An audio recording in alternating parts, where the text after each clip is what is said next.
Welcome to Amen.com audio recordings.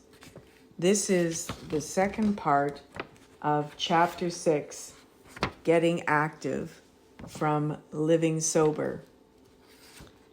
It starts on page 15. At the bottom of the page, activity not related to AA. It's curious, but true, that some of us, when we first stop drinking, seem to experience a sort of temporary failure of the imagination. It's curious because during our drinking days, so many of us displayed almost unbelievably fertile powers of imagination. In less than a week, we could dream up instantly more excuses, for drinking than most people use for all other purposes in a lifetime. Incidentally, it's a pretty good rule of thumb that normal drinkers, that is, non-alcoholics, never need or use any particular justification for either drinking or not drinking. When the need to give ourselves reasons for our drinking is no longer there, it often seems that our minds go on a sit-down strike. Some of us find we can't think up non-drinkable things to do. Perhaps this is because we're just out of the habit. Or perhaps the mind needs a period of restful convalescence after active alcoholism ceases. In either case, the dullness does go away. After our first month's sobriety, many of us notice a distinct difference. After 3 months, our minds seem still clearer. And during our second year of recovery, the change is striking. More mental energy seems available to us than ever before. But it's during the seemingly endless first dry stretch that you will hear some of us say, "What's to do?" The following list is just a starter for use at that time. It isn't very thrilling or adventuresome, but it covers the kinds of activities many of us have used to fill our first vacant hours when we're not at our jobs or other non-drinking people. We know they work. We did such things as 1. Taking walks, especially to new places, and in parks or the country, leisurely, easy strolls, not tiring marches. Go hug a tree. 2. Reading. Although some of us got pretty fidgety if we tried to read anything that demanded much concentration. Try read the written version of Living Sober after you've heard these podcasts. Look at them both at the same time. Number 3. Going to museums and art galleries. Number 4. Exercising. Yes. Swimming, golfing, jogging, yoga, Pilates, any other form of exercise your doctor advises or you enjoy. Number 5. Starting on long neglected chores. But start small. So cleaning out a drawer of a bureau. Sorting a file of papers. Answering a few letters. Hanging pictures, or even one. Or something of that sort that you've been postponing. Make a start. We have found it is important, though, not to overdo any of these. That's why you just do the one drawer. Planning to clean out all of the closets of the whole attic or garage or basement or apartment sounds simple. However, after a day's hard physical labor at it, we can wind up exhausted, dirty, not finished, and discouraged. So our advice to each other is cut down the plan to a manageable size, a can-do size. Start out not to straighten up the kitchen or clean out those files, but simply to clean out one drawer or one folder. Do another one another day.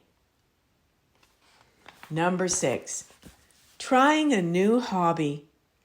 Nothing expensive or very demanding, just some pleasant, idle diversion in which we do not need to excel or win, but only to enjoy some refreshingly different moments.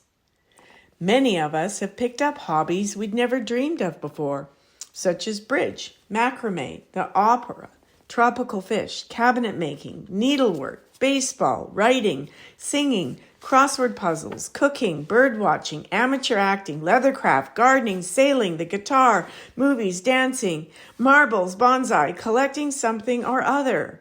Many of us have found we now really enjoy things that we wouldn't even consider before. Make your own list. Number 7, revisiting an old pastime. Except, you know what? Maybe stored away somewhere, there's a watercolor set you haven't touched in years. Some sort of craft kit, a crewel kit, an accordion, table tennis, or backgammon equipment, a tape collection. This is written a long time ago. Or notes for a novel. For some of us, it has been rewarding to dig these out, dust them off, and try having a go at them again. If you decide they're not for you anymore, just get rid of them. Number 8, taking a course. Have you always wished you could speak Swahili or Russian? Enjoy history or math? Understand archaeology or anthropology? Correspondence courses, instruction on public television, or adult classes for pleasure, not necessarily for credit, that meet about once a week are usually available somewhere. This is obviously written before Zoom. You can find anything, anywhere, including an AA meeting, anytime, any hour of the day.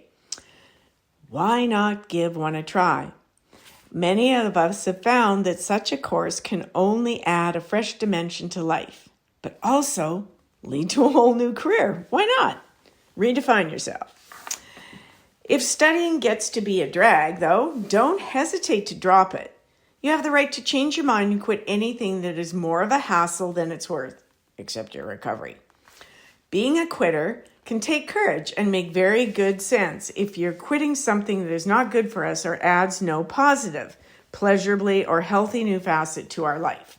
So don't overburden yourself, but don't skimp on your recovery.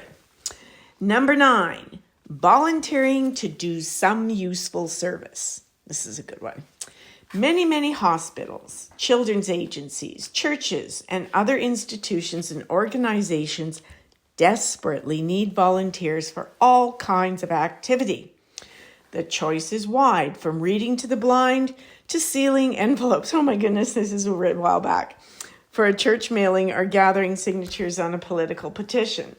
That can be emailing today, helping with an animal rescue, etc., etc. You got to bring this into this day and age.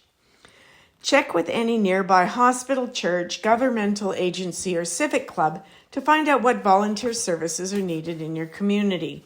Google it. We found we feel much better about ourselves when we contribute even a small service for the benefit of our fellow human beings. Go shovel out your neighbor's sidewalk and don't tell anyone you did it. Even the act of investigating the possibilities of such service is in itself informative and interesting. Okay, number 10, doing something about your personal appearance. Yeah, wash your hair. Most of us let ourselves go pretty much. A new haircut, some new clothes, new glasses, or even new teeth have a marvelously cheering effect. Often, we'd been intending to get around to something like that, and the months when we first started staying sober seemed a good time to look into it. Yeah, give yourself a treat. Spoil yourself. Number 11, and we're on page 18 now. Taking a fling at something frivolous. All right. Not everything we do has to be an earnest effort at self-improvement, although any such effort is worthwhile and gives a lift to our self-esteem. Many of us find it important to balance serious periods with things we do for pure fun. Do you like balloons? Zoos? Bubblegum? Marx Brothers movies? Soul music? reading sci-fi or detective stories, sunbathing, snowmobiling. You can update the list, guys. It's 2025. If not, find something else non-alcoholic that rewards you with nothing but sheer enjoyment. And have some, quote unquote, dry fun. You deserve it. Number 12, and there's a big blank line coming at you, an empty space. Fill this one in for yourself. Let's hope the list above sparked an idea for you, which is different from all of those listed. It did? Good. Go for it. One word of caution, though. Some of us find we have a tendency to go overboard and try too many things at once. We have a good break for that, which you'll read about on page 44. It's called Easy Does It. And that's the end of chapter 6 of Living Sober. My name is Auntie Jill.